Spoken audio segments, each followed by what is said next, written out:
Welcome back to another episode of the IndieFilm Insider podcast. Today we're talking with music video director Nate Rodriguez. Like I mentioned a second ago, Nate is a 25-year-old prolific music video director whose videos have gotten tens of thousands of views online.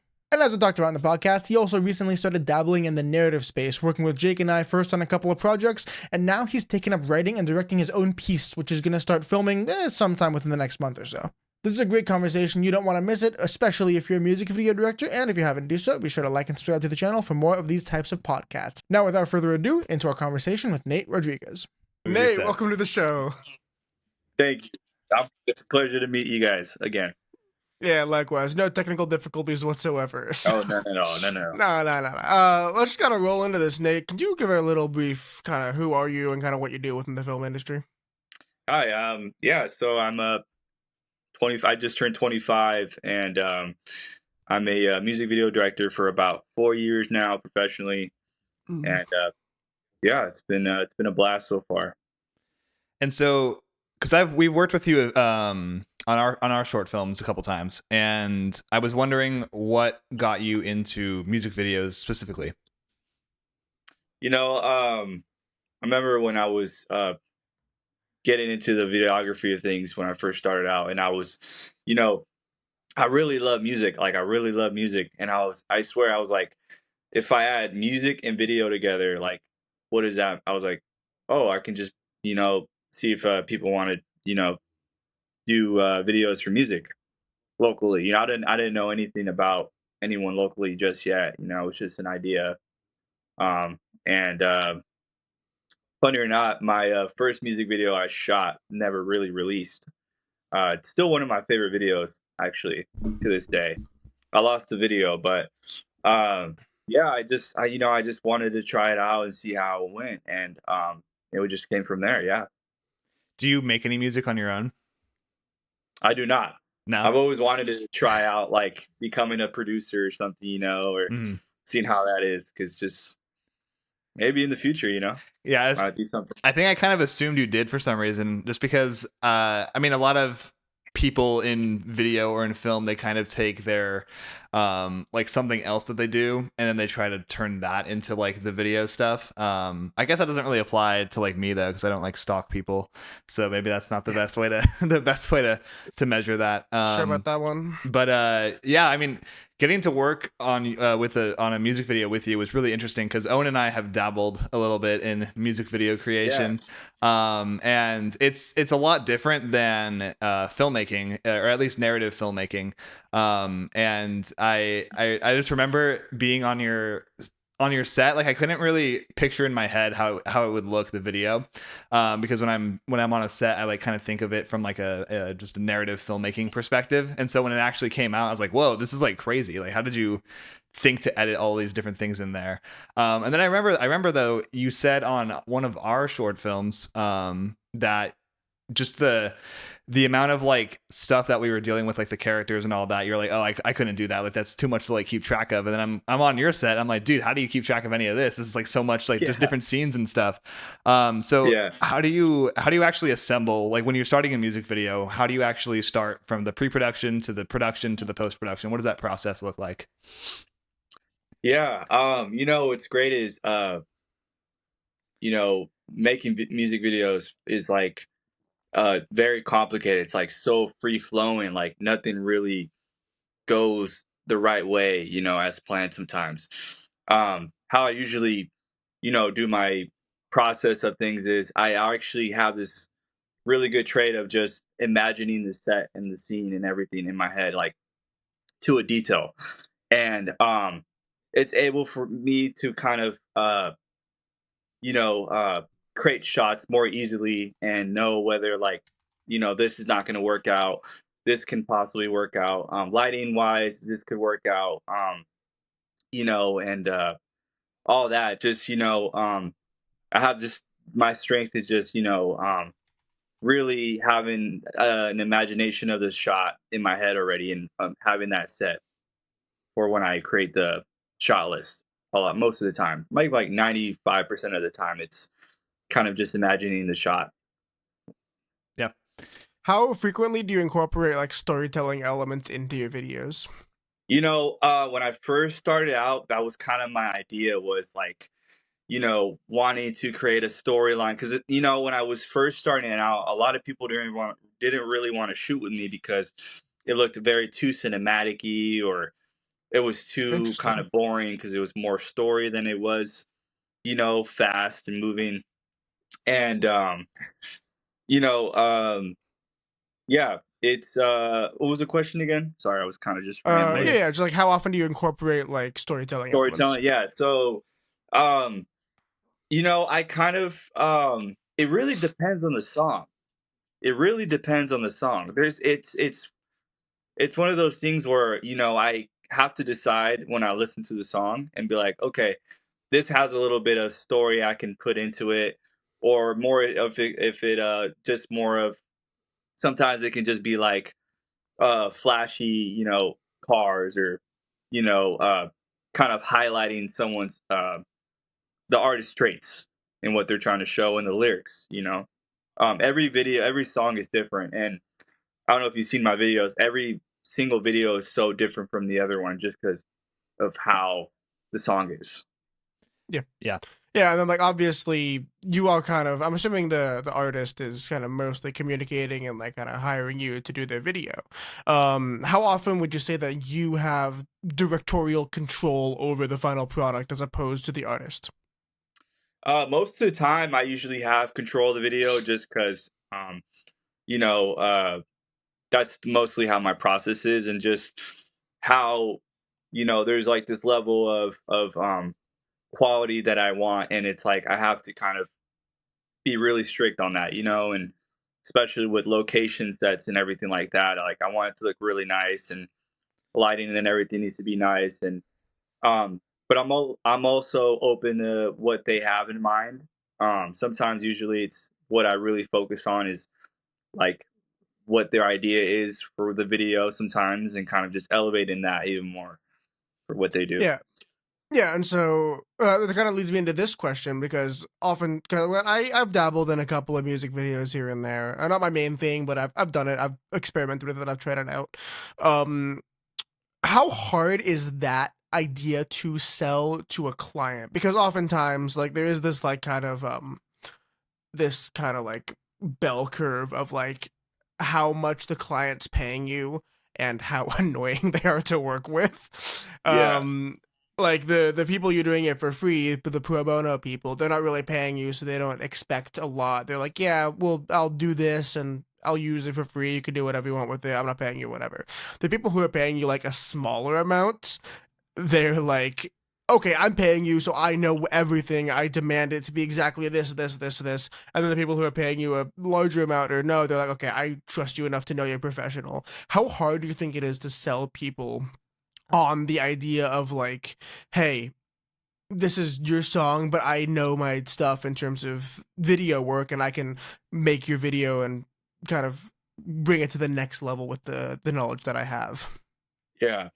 That's a great question. Most of the time, I really focus more on pitching my own idea, and having that person give me the trust of creating that video.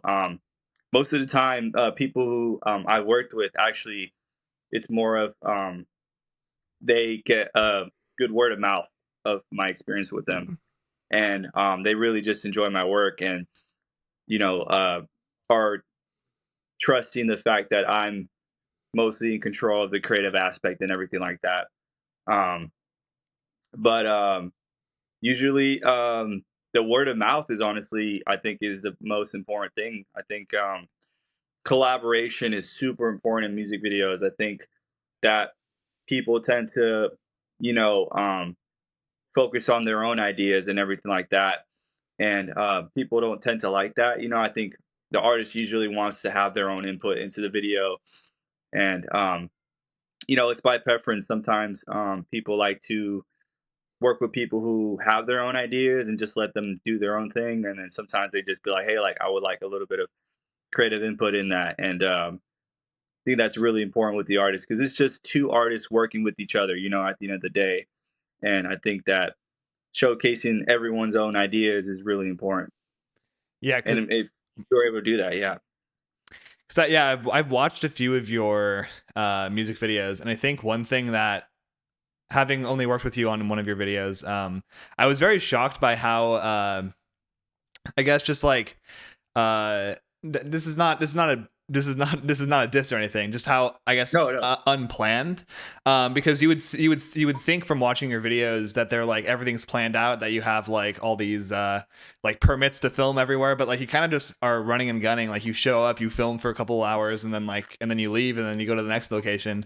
Do you think, how much of that do you think kind of is what makes your style? Because I've noticed that like with our films, the more I guess the more planned out a thing is, we can definitely like, change how, I guess we can change how it feels. But we've done a few films where like it's very kind of guerrilla like that, or more sporadic like that, where we just kind of show up into a place. Like we filmed on a highway for one of our videos, or one of our films, where it's Owen in like the back of the car with a camera, and we have like an actor who's talking on the phone, and Yeah. like there's stuff like that, and that just has a different feel than like when we filmed in that cafe, for example. So I was wondering, like, how important do you think that style of filmmaking is to your craft? It's a big part. It's a really big part, and it's something that that I just been overcoming each set that I do. Because you know, a lot of it is risk. Mhm. I think you know the idea of having a very good looking video. There's always going to be preparation and on set and everything like that. But I had to really combat the idea of something might were to go wrong in on set, or just if there's a lot of people passing by, or we're not allowed to shoot at a certain location. I had to have that you know um, into the process of shooting my videos. And the great thing about is that I'm able to combat that by really researching the locations, even if they're on public property, and kind of just making sure that everything will be okay when we're shooting. Because you know um, the worst thing I want for myself is to not have a whole complete video of what I'm trying to shoot. um, for example, the one you were on set for, I mean, I remember Yeah. we had to kind of be careful because the security guards were kind of passing through, and luckily we were able to shoot on a day where there was not really a strict security guard watching us.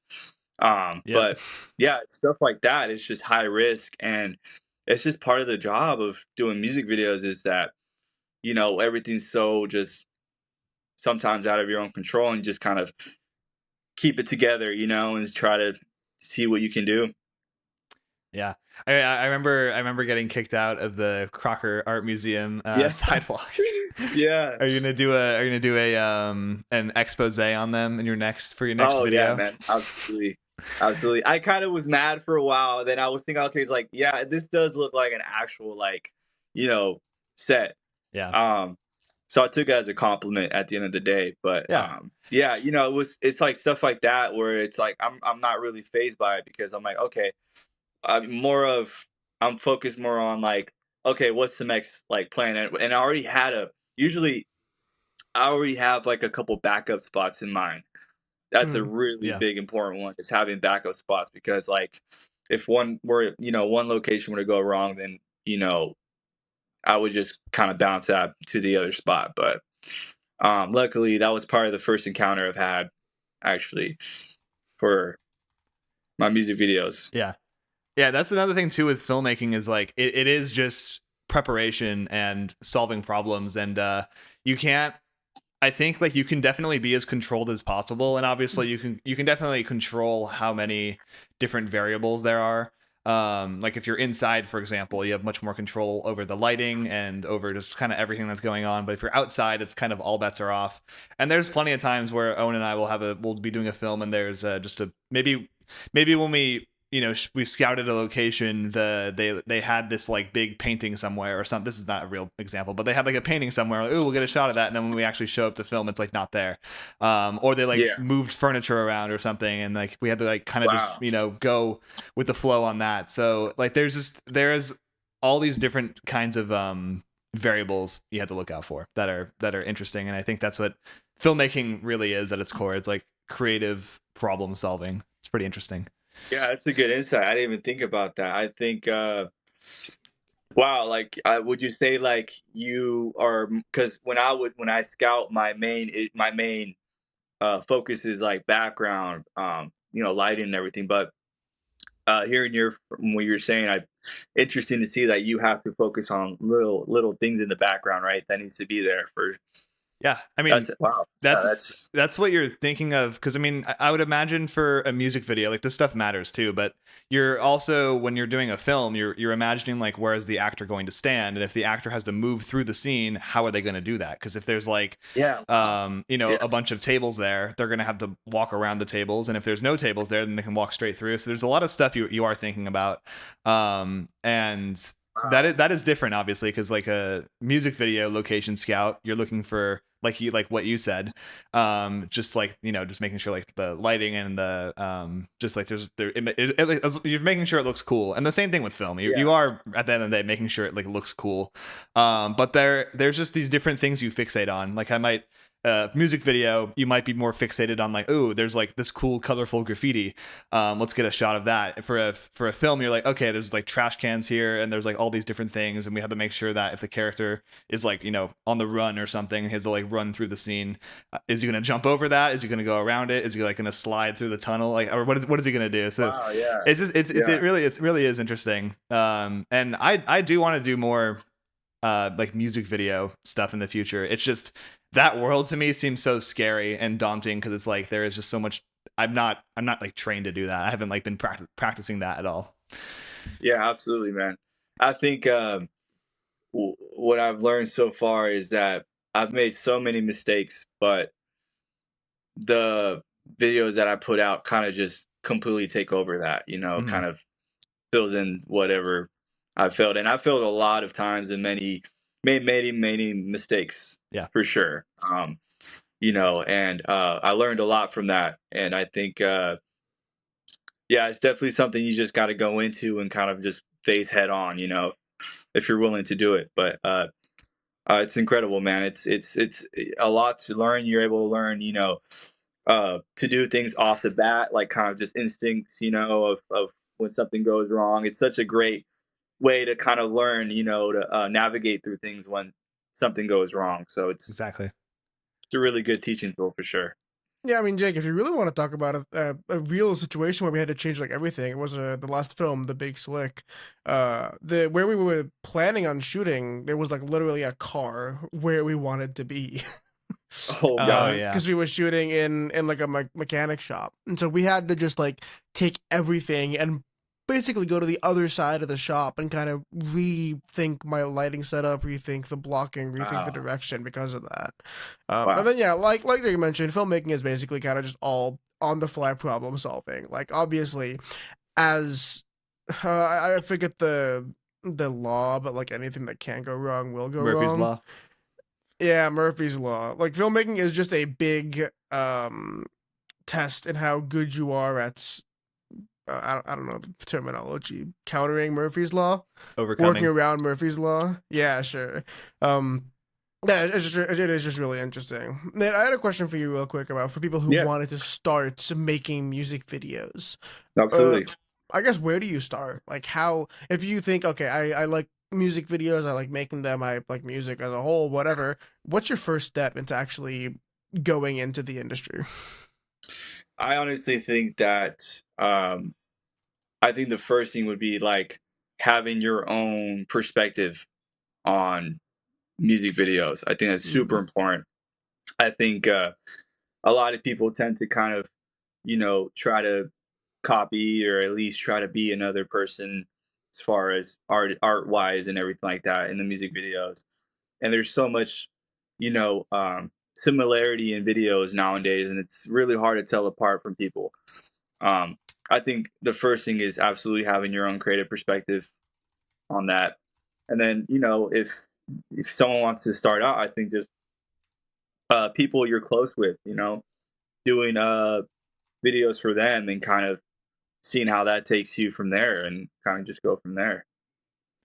How do you think you would start working towards developing your style? Like, is it okay when you're starting out to kind of emulate other people's work? Yeah, absolutely. Yeah, I was trying to copy Cole Bennett with the purple skies and Mm. all that type of stuff with After Effects and kind of dabbling with that um and just kind of testing everything out. Honestly, there's nothing wrong you can do with that. Just kind of going with whatever you feel is right. Yeah.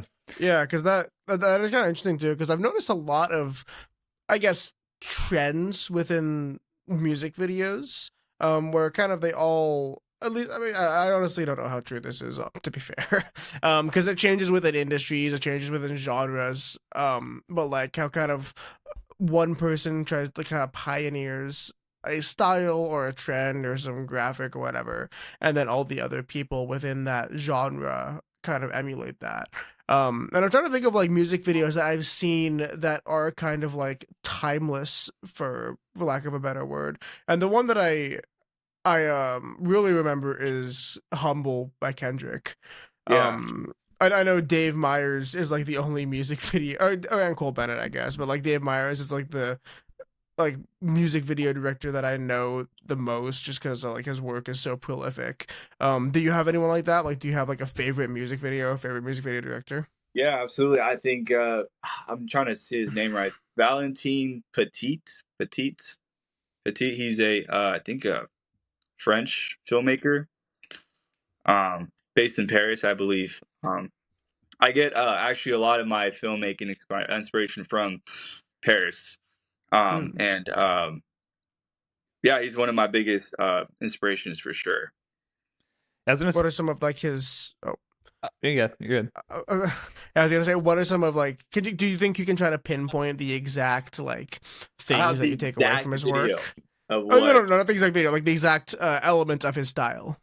Yeah, I think the biggest one is the professionalism of the look and everything. It's like high Mm. quality. Um, I think that's really what it was for me, was the contrast a lot, contrast. The film look, that usually was one of the biggest things for me, was like the dark shadows and colors and everything like that really stood out for me. Um, I remember my main goal. I mean, this is when I had the Sony A6300. I was shooting S-Log on that camera, and that camera just does not, absolutely could not handle that type of quality. But I was really just pushing the boundaries of trying to have high level quality videos, Hmm. and that's always just been my goal, to make it look really nice and commercial, if you could say. Do you think you have like, what are your inspirations beyond music videos? Because for me, for example, I do filmmaking, so mostly that's short films right now. But I take inspiration from like songs, video games, TV shows, and like books and stuff like that. So I was wondering, for you, with your filmmaking and your storytelling, where do you draw the where do you draw where do you draw inspiration from? I would say films. Yeah. Which is funny, right? Because, um, I just love films. I just really love films. I've always loved films since I was a kid. I had my first camera when I was like maybe 9 or 10 years old. I had like my dad was a huge film camera connoisseur, so he had a bunch of cameras, and I think that's how I even fell in love with filmmaking, was just, I was surrounded by it. And I remember when I was a kid, I wanted to, if you guys don't remember, like those Call of Duty zombie videos that, they used to put out on YouTube. I always wanted to make one of those. And uh, I think just films that I just see, when I go to the movies or stuff, just really inspire me to make great film Mm-hmm. and music videos. And then I don't know how much you want to talk about this, because I think this is something that you're still figuring out. But you have been showing some interest, I think, in trying to do your own short film. So what can you tell us about that? Yeah. Absolutely. I've been wanting to for such a long time, but music video has just been my center point for a long time because uh, I really was trying to just perfect it, at least to a point where I'm comfortable in knowing, like, okay, this project is something I can do. Um, and I think now I have such a strong portfolio for myself that I'm like, okay, I can use these tools and skills and kind of try it out on a different, on the filmmaking side. And I think, you know, um, I really want to push that and see where I can go from there. And so are you writing as well? Like you're writing, directing, producing, you're gonna try to do all of that? Yeah, I'm gonna try to do at least try, Mhm. to see where that goes and kind of see what strengths and weaknesses that I have, and because I really want to try every single role because I'm so used to that in music videos. It's like, okay, let me see if I can try to do that on the cinema side of things and see what my strengths are because I think everyone has their own strengths in filmmaking, whatever it is, and I think that's something I'm looking forward to seeing what it is. Yeah, do you have any idea? And this okay, so this is the worst question I think you can ask any filmmaker because I hate when I get this question, and so I understand if you don't have a good answer for this, but it's just because like it changes all the time. But do you have any idea how long that like how long this short film might be? This one is about like maybe 2 minutes or so. Okay, I think really short and simple. But in any film or any process of shooting, it can be longer or even shorter. yeah, Who knows? But I think I want to keep it short and sweet because I don't want to what's the word, like you know um, overdo mhm. myself in the process or underdo myself in the process. Um, and yeah, and I think it will definitely tell me whether or not I do have potential for sure. I think I want Yeah. to Well, try that out. And I mean that's a good length for a first short film because I think a lot of people they really try to be like, oh well, I want to, I want to show how good of a storyteller I am, so they make like a 20-minute short film.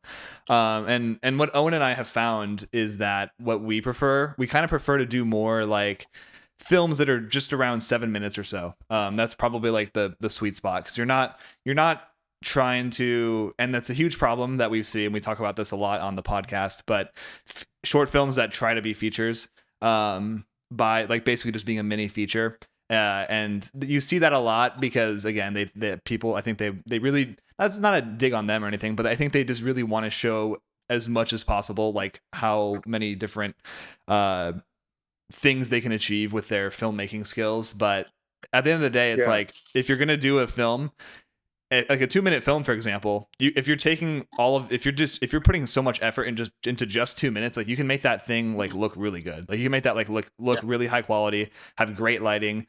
You can take some more time to. Also, it's just easier on you in editing as well if it's only 2 minutes. Um, how much? This is a bit unrelated, but I just thought of this question. How much of your music video, um, like editing in particular, because music video editing and film editing are very different beasts. They're very different styles usually. yeah. How much of your do you think you're going to try to make it a little bit more like drawn back, like slower cuts, a little bit more movie like, or are you going to try to keep that music video editing energy into the post production? I've learned to keep it a lot more upbeat Mm, and more fast cutting, uh, more because I've learned that sometimes it doesn't do the song justice sometimes, or just feels I've always had the perspective of the viewer sometimes and be like, okay, this might be a little too fast, a little bit too slow, and there's that saying where like no one can really see the small details, but I absolutely believe that what makes it very flowing is the small details. mm, You know, knowing that like, okay, this part is a little too long or a little too fast. I think just kind of having that perspective of just seeing it from a different perspective is such a great tool for me because it's like, okay, like I'm not trying to get all into it in my, ego of like, oh, this is such a great video. Like, I don't care, whatever. No, like there's always room for criticism, Mhm. and space to grow. That's the only way I can grow is to see like, okay, where are the mistakes I've made and where are the mistakes I haven't made. So, Exactly. Yeah. and Yeah. also, since you even brought that up, I think what's really important is standing your ground in your own creative work. I think in the music video side, it's like the artist, really sometimes might believe that they have full creative control, or sometimes they might feel like, okay, I have some control in the process, and it all just really depends on what you tell the person. But I think like communication is super important. I think it's like nine. It's what completely what makes the whole film great is the communication with the artist is because it's always important to have them on knowing what their control is on the process and all that because when there's not really communication, and I've done that many times, or I haven't communicated well, things can tend to fall apart in the process, and I think the video at the end won't really do enough justice in what the idea was in the first place. Mhm. Mhm. Yeah, you've already mentioned a couple of things regarding this, like finding backup locations. But do you have any tips for people who want to go more guerrilla style, whether it's with music videos or short films? Like any tips on not necessarily pulling it off, but how to make the product the best it can be when shooting with that kind of production style? Yeah, absolutely. I think number one is ND filters. I think people Mm. need to use indie filters because I don't want to see a blown out shot of an artist or or the background is so white where you can't even see what's going on. I think just trusting yourself in knowing, okay, this spot looks really cool for a run and gun style. Um, trusting yourself in that. I think a lot of trust is trusting yourself for sure. I think what's great is having the Loomis app, just having where the sun's going to be directed and knowing when the weather is going to be at and everything like that. Um, I think every camera is different, like with the Sonys and the Black Magics and Reds and, you know, um, with Sonys nowadays, I mean, you can shoot pretty much any sort of lighting and it'll look really good from what I've seen. Mhm. From my experience with my camera, at least the Black Magic, it's very sensitive in the light direction and everything like that. So I have to be super careful and where the light's bouncing and everything like that. But I think just knowing where the sun's at, ND filter is super important. Um, Knowing who you are around is absolutely important. I think you don't want to be around sketchy ass people, or people you don't want to leave your gear around, right? Because that's like kind of your whatever situation you're in. It's valuable items, so you don't want to kind of leave everything unattended. I think that's super important for sure. Yeah, yeah, something kind of like I guess basically what you said, but a little bit different is like, yeah, kind of working with natural light, and kind of getting really adept with that. Kind of at least going from a DP perspective, like there's a ton of videos you could watch on like working with natural light, but kind of the gist of it is like bringing maybe a reflector and keeping the sun behind you is kind Yeah, of what also it also like depends on the skin tone of your subject. If they're darker skinned, then actually blasting natural light or blasting sunlight into them looks really good. I work with somebody who has darker skin, and like when I first started shooting his content, I was like, okay, I'll follow the conventional wisdom of throw the sun behind him and it'll look fine. It'll be a backlight. It looked like washed out and like horrendous. But he's like, dude, trust me, I know what to do. And then I'm just like, okay. I move the camera around. I'm like, whoa, this looks fucking amazing. yeah, But I mean, that's also a whole other conversation entirely. But also, um, I would say choose your camera package wisely. Not necessarily absolutely. to prevent theft, but like I know a lot of people try going and shooting gorilla with like reds or Aries. And like as much as I love the picture quality of my Komodo, I don't really know if I would take that shooting gorilla somewhere. Not only because it's heavier because you have to carry it, only manual focus, whatever, but it also like increases the odds that you get booted from somewhere. I don't know how big or how much equipment yeah, you guys had with you when you got kicked out of Crocker, but like if it was like only an FX3 shooting somebody, I don't know if they would have cared. Obviously, they might have. I have no idea. But like, I was briefly messing around with this concept of shooting like a scene in like a Safeway. And if I was doing that, there's no way I would be able to bring my red in. I would get immediately kicked out. Yeah. I would just kind of literally throw my FX3 in my pocket and then shoot the scene with like a lob or something, and then just immediately like get out. Yeah. We shot that on the day they were closed. There was like nobody Yeah. around. It was pretty Oh, that's empty. Yeah, weird. there was no one there. The power but I trip. guess they did. Yeah, it was just Yeah, it was it was weird. crazy. It was Owen's fault because I was using his C stand because I brought all of his gear. So they saw the C the stands. big flag. Yeah, It was exactly. the Yeah. big waving flag. Yep. Yeah, that was on me. How much gear did you guys have? A lot. Yeah, Yeah, a lot. it was all I don't even remember how much I brought from Owen. I think I brought like a few C stands. I brought like some diffusion, some flags and stuff, but I don't remember like beyond that because I think it was just wait, you had like that little crank, like the spinny thing, right? Oh yeah, the crazy sprinting So thing. Yep. that's the thing too, is like just I don't like where did you get that from? I got it from Lens Rental. Okay. Lens Rental. And how much was it, out of curiosity? Like $50. Yeah. So like there's like that's the thing too, is like I think people think that you have to like and again there is a benefit to paying a little bit more when you're dealing with like expensive stuff. Like I'm not saying go buy a $3 tripod from Temu and put your $1,000 camera on it, because that might not be great.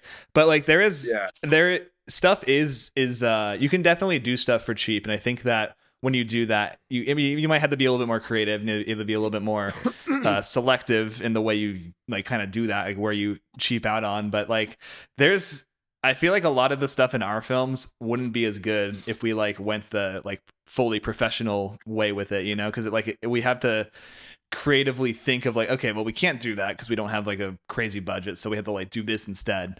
I don't know. I think that like adds to the soul of filmmaking. I think that's kind of why indie films, in my opinion, they have like such a unique feel to them as opposed to like a multi-million-dollar production that like Hollywood produces, because like there is so much more. Yeah. It's like character, It's interesting. Yeah, and also I think one of the coolest things that I think music videos offer is the creativity with shots and the variety in shots. This has kind of started cropping up a little bit more in like TV shows specifically. Like I know Better Call Saul is a great example of like they're literally shooting with like Sony A7R2s or something and putting it in the bottom of like a coffee mug holder in a car, and just like rolling with that. Like I've started kind of rewatching that a little bit, and I notice now, and not necessarily a drop in quality, but like, okay, yeah, I know this was shot with a mirrorless camera. But with music videos, you kind of take that kind of creativity with shots and crank them up to 11. Are there any specific shots? If there aren't, but are there any specific shots that either you have done or that you've seen that really kind of be like, wow, that was really, really creative and new? That I've shot? Yeah, that you shot or that you've seen. I think the one that I did, the big budget one I did was Golly. That was such an incredible one. I don't know if you guys seen it. It had a 3 lighting setup for flashing, so it was like all timed 1 second apart from each other. So that was such a sick idea that I had an idea for, and it turned out incredible. We were going for like a rave, contrasty style for the video, and I wanted to create some sort of silhouetting in the shots from the background, and I had this crazy idea of just having 3 bright lights hitting the subject, just kind of in a circular motion, and that was probably one of my favorite shots for sure. Yeah, I don't know, because that's also the one thing that kind of, I don't know if scare is the right word, but like where I get intimidated with kind of going into music videos, because I don't know if it's a style or whatever it is, but like mostly coming from narrative films, my style compared to a lot of the music videos is really, really boring. Like you've kind of I don't think we've shown you any of the stuff, but like Jake and a couple of the music videos that we have done, you notice it's like, okay, a very kind of formulaic, very like wide, medium, tight, done. No creative shots, no cool angles, no cool setups, just like, yeah, tripod, good lighting, good angle, no ingenuity in it, which isn't necessarily bad, but like that is one of the things that I've kind of run into like a roadblock with entering this Yeah. industry or entering some of this type of videos, which is something that like I can work on. And like honestly, I might just like go out and make a music video with my phone, just like to a song that already exists, just try to mess around and find some cool shots that I haven't done before. Yeah. I think that maybe all I can say is that every genre of music is completely different when I'm shooting. Like it could, be completely slow and patient, or it could be upbeat and fast. There's so many different ways of going at it, and what I've learned so far is, you know, uh, for the long time, I've had people who only wanted to shoot like slower paced songs for a while, and then I started going more into like the fast paced side of things, and it kind of picked up from there. But yeah, it's very difficult sometimes because you know um, when you're shooting on set, it's like, okay, how long should this scene be, right? Because it's a music video, it's not like a narrative storytelling type of idea. But um, I have to really focus on what's important and what's not important sometimes. Like, maybe this shot's a little too long. Let's kind of cut it short, or we can only shoot this for a few seconds and then kind of move on. Mm. Um, Hmm. but yeah, Yeah, that's another thing too with music videos is like, and like kind of like what Owen was saying is they are a little bit more experimental. Like there's certain shots and certain edits you can do to a music video that you wouldn't see in a film usually. Just because it might be like a little like inappropriate, I guess, because like if you have like in our movie, for example, if it's like two characters talking back and forth and it does like this crazy, like it goes like to like an analog video and then like there's like this crazy zoom in and like all this stuff, like that would not really work. And there's certain films where I think you could make it work, like if there's just the style is a little bit more like just fast and intense and stuff, you can probably get away with a couple things like that. But I think that music videos and even like social media, like editing, like YouTube and Instagram and TikTok, like all those kind of things, I think they are sort of pushing the experimental editing and the experimental like the way they're like what Owen was saying, there's certain angles that you would get that you would never think to do for a film. Like if we're in the cafe, for example, and we have the experiment is that Owen and I are like looking at the cafe thinking like, okay, where are we gonna get our shots? And then it's like you there for at the cafe, like, okay, where am I gonna get my music video shots? Like we'll come up with way different things even though we're in the same space. So I was gonna ask you, like, how did you, I mean, I'm sure it wasn't over like in a one night thing, but how did you learn how to like edit and shoot like a music video director and editor? I think it was just going all in, and I actually really started off my first like go at a video. It was like I wanted to look commercial, Mm-hmm. right? That was my set idea. I wanted to look really nice, and uh, I remember my first music video I shot. I had a gimbal and I had like these newer lights with like the blue gels, and shooting on S-Log. I was actually shooting my first video on S-Log, and it was so grainy, but it gave that like film look to it, and it like gave this nice like cinematic look to it, and I was like, okay, this turned out really good. I like how it went, and it gave me enough hope to be like, okay, I can really, like this video I just shot gave me enough, confidence and be like, okay, I could do more of this look. And I just kept pushing that and then pushing it. And there's been times where I've been so frustrated because it wasn't giving me the look that I wanted when I was shooting. And and I learned a lot from that, making a lot of mistakes, and you know, in shooting on set and just kind of knowing, okay, this looks really ugly. You know, just being really critical about like, you know, what I can grow from. I think that Mhm. was super important, knowing like what I can learn from, you know, Yeah. and just learning from my mistakes and okay, and learning from it, you know. And I, what's great is that all these mistakes I made really put me where I'm at now because I like grown so much from them and just kind of became better and better. Each video I've done, it's always became better and better. Yeah. One thing I will say, I noticed earlier that you mentioned After Effects, and I was wondering what you. I wouldn't say a red flag popped up in my head, but something popped up in my head. So I'm wondering, what do you use to edit? I use DaVinci Resolve like Yes. all like I've never touched After Effects in years. It's Okay. been years. Actually, you know what? No, scratch Thank that. God. No, scratch that. I had to use it for an effect for. I'm actually been dabbling in more about the because I've been a little iffy about it, but for the longest time I've been not really a fan of effects Mhm. in video. And the video I did recently, not recently, but the other one before that, I had to do effects for it, and it came out amazing. But yeah, it was, man, it was like trying to like figure out using a program all over again, you Mhm. know. And but yeah, I'm realizing I'm pushing that boundary of like, okay, like maybe I should be using more effects to kind of, you know, elevate the creative experience of the video that I want to do. Yeah. But yeah, I don't think I would want to. I think After Effects would probably be just for something like specific, you know, Right.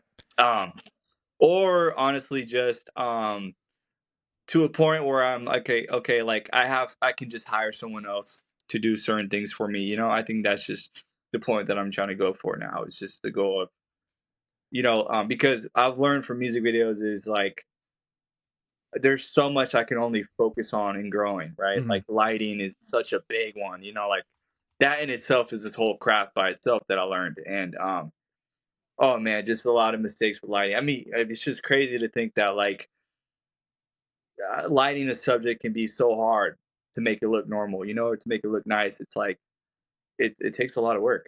It takes a lot of work. Oh, sorry. Speaking of lighting. Very nice. Yeah, yeah, that's the thing too is with visual effects, we haven't really done a lot in our films. We did once with our movie I'll See You Again, because the character, spoiler alert, he gouges his eyes out, and so he has like he does a scene where he like takes the bandage off and you can see his like wounds. And we did like a bit of makeup that day to like make it like look cool, but then we wanted to like add some VFX just to like make it like look really like realistic. And you know, we could have probably spent some time to like learn a little bit how to do that, but at the end of the day, we're like, you know what, we'll find someone. So I found a guy who was able to do that for us. And then there was like, I think we talked a little bit about doing doing visual effects for I study people for a living. I think we were talking about a digital moon in the Yeah, it's like background. sky replacement. Okay. Yeah, just like some stuff like that. So I think like, you know, there definitely is a time where I think it's good to actually like you know, work with someone else on something, or you know, you can definitely learn that. Like I could definitely have learned, you know, how to do that or something, or Owen could have, but like, is it really worth the time it would take to get to that point? Because like that could be a very long time. Absolutely. Plus, someone Yeah. who does that like all the time, you know, they're gonna make it like look really good. So even if I do learn how to do it, technically, I might still be years away from like actually like just like making it look good.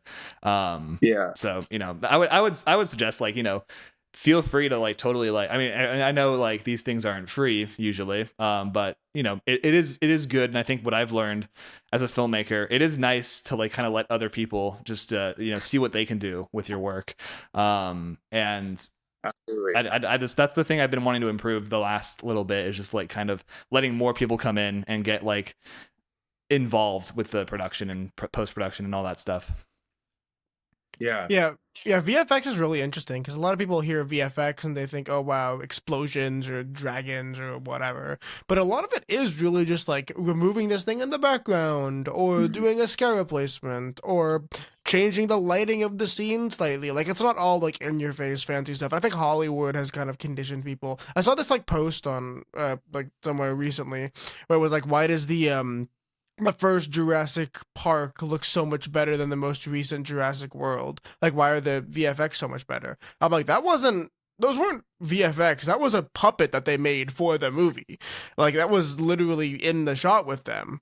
Wow. And I think, it was like, you see the BTS, it's like kind of crazy.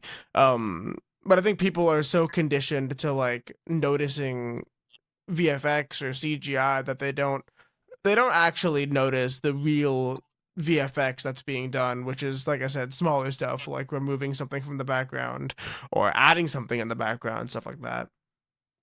Yeah. Yeah, absolutely. I wanted to get back. I had a question about timeline for editing. Are you guys like comfortable with like 7 minutes? And like if it were to be longer, like that's something you guys haven't dabbled in, would it be a lot more difficult, you think? Or would it be like, okay, I can handle 7 minutes and I can handle, you know, 20 minutes or 25? Or do you think that's kind of its own skill, is kind of pushing that timeline boundary, I think, of filmmaking? yeah, I think for me, um, with editing, it's like I always feel like I edit to be my first draft of editing. I always try to like push it as long as I can make it. Not like I not like solely like that. Like I try to like, make it like good on the first draft, but I do try to see how long it can be. Like I don't cut any scenes. I don't really do much of that at all. I try to like keep as many shots as I can. Our first cut of I Study People for a Living was 20 minutes, basically. And I think the final cut got down to basically around 14, less than 15.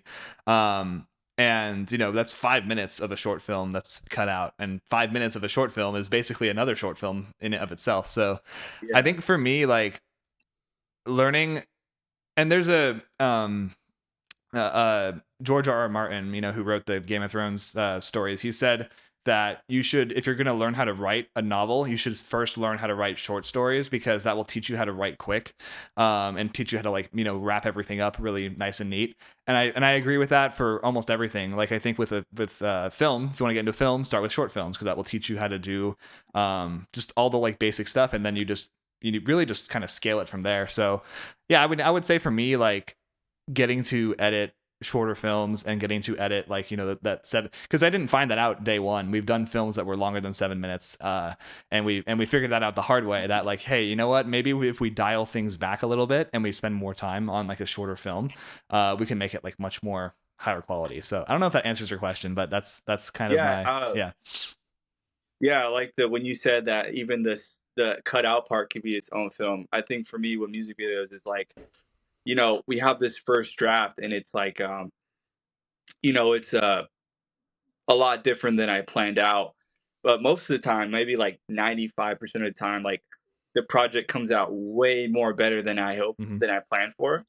And I want to know for filmmaking, like when you cut it down, like do you still, keep that same storyline as far as like where you're trying to make it go as far as details, or is it kind of like, okay, I don't want to cut out the most important parts? Like, is it kind of, when you downsize it, does it kind of change a little bit of your guys' story a little bit, or is it kind of just still the same? Yeah, so obviously you want to keep like the most important parts, right? And we also literally just talked about this on the previous episode, which hasn't gone up as of right now, but it will. I don't know, at some point. It was supposed to go up like 2 days ago, but I was like, whatever. You bastard.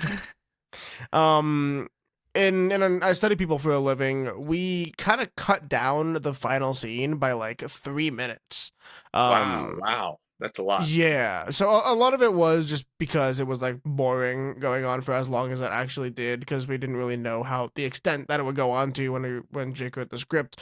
But like a lot of being an editor isn't just finding the best camera angles or the best reaction shots or dealing with pacing or whatever. It is like making the story as strong as you can with the source material given.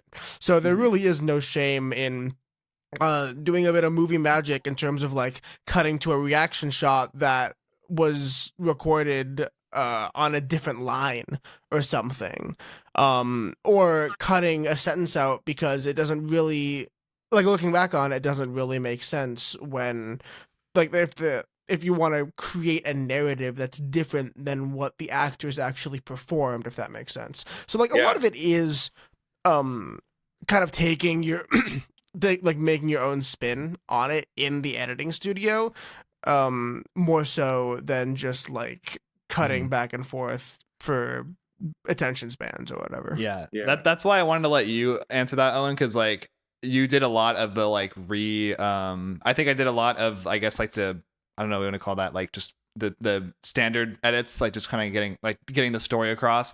And then when it came to like actually like seeing like what we could rearrange, I think Owen did like a lot of that, especially at that like last confrontation scene between the main protagonist and main antagonist. And I think that like filmmaking is a lot of deception in a way. Like it's not like a negative kind of deception, but it is a lot of trickery and lying, and it's like it's not very it's not as honest as you would think it is. And I think like, well, yeah, like what Owen's saying is like, also another aspect of it too is like, like Nate, you worked on that project, and how many other people were on that set, like the days that you were there. Like there was quite a few people there. And if I'm going to have all those people, helping with like, volunteer their time to make this project, and I'm going to spend all this time writing it and all that stuff, like I want to make sure that in the edit, like we make this as good as possible. Because if we give them like if it's like, hey, like that film I made with all those people like came out and it was like shit, it's like, oh well, I don't want that to be the case. So it is a lot of like, Absolutely. you have what you have, and you better try to make it 100% like as good as it can be. Because and if not, honestly, if like I think a good motivation, I mean, you should be motivated by like what's best for the story, but good motivation also is you don't want to make like a bunch of people be like, why the fuck did I volunteer my time doing that when I could have been playing Minecraft or something, so there's always that. Yeah. That's, Yeah, and also that does yeah. kind of tie into what you were talking about with like kind of letting other people take a look at your movie in post production, because a very very very common editing term is you need to murder your darlings, um, where like if there is a amazing shot that you're really proud of but it hinders the story or doesn't help the story, like you need to cut it, like save it for your demo reel but cut it from the actual movie. And a lot of directors who are also editors, me included, when I kind of edit my own movies or whatever, have trouble murdering our darlings. Yeah. Mm-hmm. Yeah, it can be tricky also to like tell what to actually cut, because like you get very attached. And so that thing I said where it's like, you have all these people helping you out, like Angelina, the actor who played the main antagonist in our story, she had like a several minute long monologue that she basically nailed in one take, and we pretty much cut most of it. And it sucks doing that, because like it's like, oh my god, like she spent so like, and a lot of the like edits I did with the writing and stuff kind of happened the last second, so she really did a good job memorizing and everything. And of course, like we're forever grateful for that. But like at the end of the day, like it is sort of our film, and like if we have to make a cut, it is ruthless. It kind of it really hurts the soul, but you kind of have to do it, because it's like otherwise it's it's like maybe it's better to do that, because it's like if I leave it in there and the film's worse overall, then maybe like but even if they don't understand, you still kind of have to make those decisions. So I don't know, it's a hard industry, but that's something I've learned and have gotten used to, is like you just kind of have to like desensitize yourself to that, become I guess more ruthless. Not in a bad way though, just like in a, it's just like you got to do it, you got to do what you got to do. Yeah, become an alpha wolf who doesn't care about anyone else's opinions. Yes. In music videos, it's kind of the same thing. I think most of the time, like maybe 40% of the shots that I take aren't really shown in the video, just because like I realize that some parts are more important than others, or they look better. But yeah, there's been times where it's like, man, this person's really highlighting, like they're not really the highlight of the video, but like they're really like, making it better, with the energy that they're putting in the video or stuff like that. And it's like, man, like I have to cut that down, or, stuff like that. It really does suck sometimes, because it's like, oh man, it's such a great shot, Yeah. for what they're doing. And it's like, okay, but like what's really important is the whole story, and just Yeah. knowing like, okay, not everything's gonna be in the video, but yeah. Yeah. Nate, do you think you can give a quick snapshot of what editing a music video looks like and kind of your quick Oh process with man, it? it's like you know, if I didn't prepare for it, it would probably be like putting a paper in a shredder and kind of just grabbing every part of a piece of paper and kind of trying to stick together. Mhm. Um, but I think with preparation, it's like that paper still gets shredded, but like what part gets what part, um, because it can get pretty hectic because you're practically shooting the same song over and over again for multiple shots, and it's like, okay, how can we like make it look good multiple times in a row, And I think it's about just, yeah, it's pretty hectic. I think you know what's really funny, I mean, I thought it was normal, but I like to color grade my shots um as I'm editing, like at the first phase, because like I said, my look is so important to me, and I think when I'm going through this shot process, I want to see how it looks almost in the final product. So I go little by little. I work on it for a few hours and kind of stop when I feel a little bit too tired or exhausted, and I know that I can't really put my whole effort into it. And then I kind of just go day by day from there. Mhm. But it's just one step at a time. Yeah, I mean, I think you have it down to a science because the when did we shoot the video that you and I did, or the music video that you did that I helped on? That was like Year and a half ago, maybe. no, I'm asking Nate for his video that I did with him. Oh, Oh, Yeah. which one? The last, like the one that I did with you Oh in yeah. Sac. hmm That was like what, like in like summer, right? Yeah, summertime. Yep. Yeah. And then when did you actually like upload that? That took a while because I had some. I went to Mexico for Mhm. a few weeks and then came back, and there was a lot of stuff that was missing that I wished we would have done, Mhm. and that kind of made it a little bit longer than it needed to be.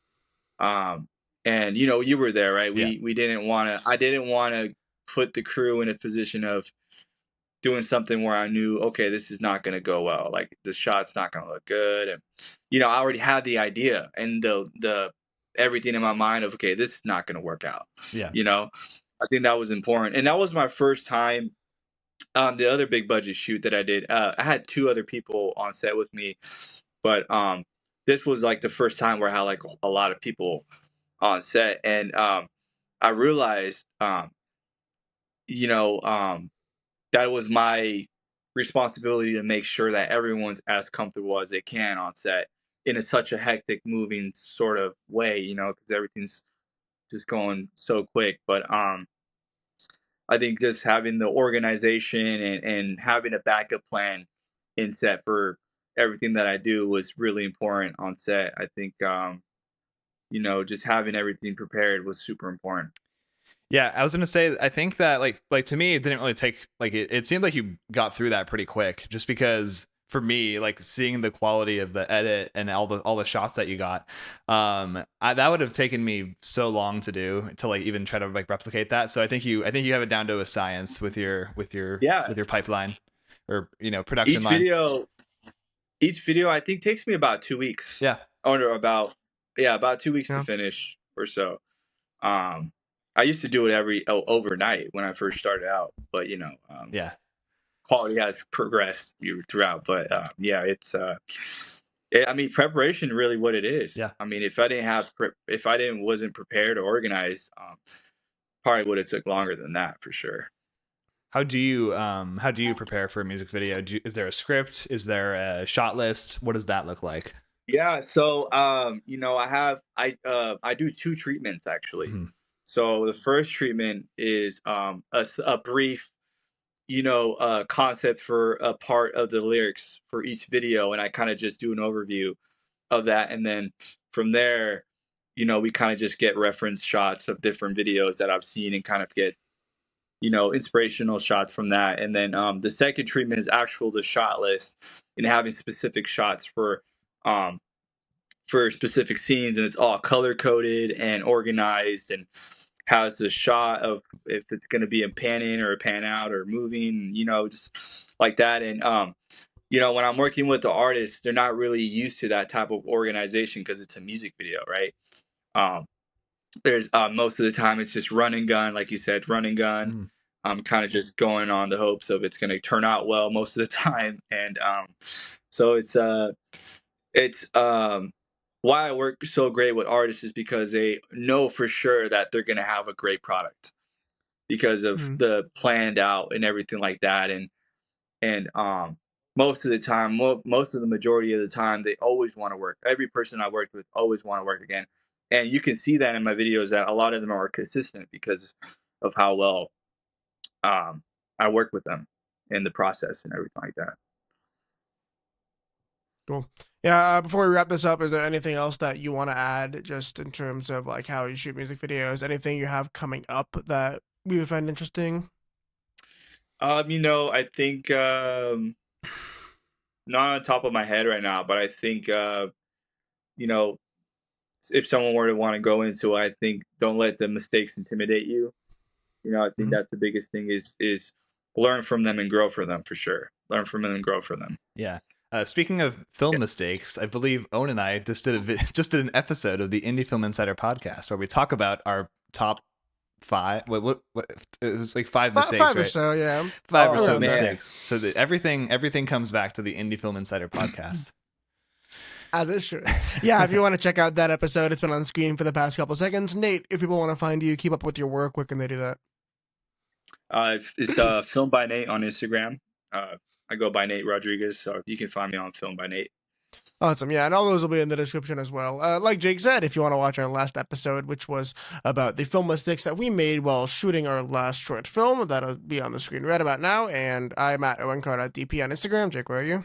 I'm at Jake Ross Bell, but there's a correction I'd like to make. Our last episode was actually with the amazing actor Roz Fritz, not our filmmaking mistakes. That was actually a podcast mistake. We'll do the top 5 podcast mistakes episode coming up soon, and that will be the You're top a liar clip. and a fraud. And I well, I if you want to watch Roz, if you want to watch Roz Fritz as well, click right here. Thank you so much for watching, and I hope you have a great day. Bye, guys. Nice.